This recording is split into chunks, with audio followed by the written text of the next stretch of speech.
പറയാൻ മറന്നു, ഈ പിള്ളേരെല്ലാവരും തന്നെ കുറച്ച് പോഷ്, കുറച്ച് കാശുള്ള പിള്ളേരാണ്. അപ്പൊ അതനുസരിച്ചാണ് അവരുടെ ബിഹേവിയറും ബാക്കി കാര്യങ്ങളും ഒക്കെ. സ്കൂളിൽ നിന്ന് ചാടിയിട്ട് എല്ലാവരും കൂടെ ആയിട്ട് ഈ പറഞ്ഞ പാർട്ടിയുടെ ഗ്രാമത്തിലോട്ട് പോവാണ്. പക്ഷെ പോകുന്നതിന് മുമ്പ് തന്നെ പല പ്രശ്നങ്ങളും വരുന്നു. ആ ഒരു പ്രശ്നങ്ങൾ എങ്ങനെ അവർ ഫേസ് ചെയ്യുന്നു, എന്തൊക്കെയാണ് ഒരു പ്രശ്നങ്ങൾ എന്നുള്ള രീതിയിലാണ് ഈ ഒരു സിനിമ മുമ്പിലോട്ട് പോകുന്നത്.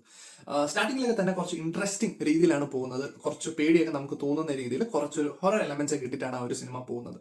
ഇതിന് ട്രെയിലർ കണ്ടപ്പോൾ തന്നെ നമുക്ക് മനസ്സിലായിട്ടുണ്ടായിരുന്നു ഇത് കുറച്ചൊരു ഹൊറർ കൈൻഡ് ഓഫ് ഒരു മൂവി ആണ്.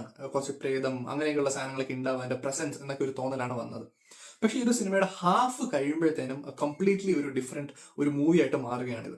അത് ഭയങ്കര എക്സൈറ്റിംഗ് സംഭവമാണ്. അപ്പോൾ ഹാഫ് കഴിഞ്ഞിട്ട് എന്താണ് ഈ ഒരു മൂവി, എങ്ങനെയാണ് മാറുന്നത്, എന്തൊരു ജോൺറയിലോട്ടാണ് പോകുന്നതെന്നൊന്നും ഞാൻ പറയുന്നില്ല. കംപ്ലീറ്റ്ലി ഈ ഒരു ഫസ്റ്റ് ഹാഫ് കഴിയുമ്പോൾ ജോൺറി ഷിഫ്റ്റ് ആവുന്നുണ്ട്. അതാണ് ഈ ഒരു മൂവിയുടെ ഏറ്റവും വലിയ ഒരു ഹൈലൈറ്റ്. അതുമാതിരി തന്നെ പാർത്ഥിവൻ സാർ ഈ ഒരു സിനിമയിൽ അഭിനയിച്ചിട്ടുണ്ട്. ഇത് നമുക്ക് നേരത്തെ ഒന്നും ഇതിന്റെ ഒരു ഇൻഫർമേഷൻ കിട്ടിയിട്ടില്ലായിരുന്നു. ഈ ഒരു സിനിമ റിലീസ് ചെയ്യുന്നതിന് കുറച്ച് മുമ്പായിട്ടാണ് ഇങ്ങനെ ഒരു സംഭവം വരുന്നുണ്ട് എന്നുള്ള ഇൻഫർമേഷൻ നമുക്ക് കിട്ടുന്നത്.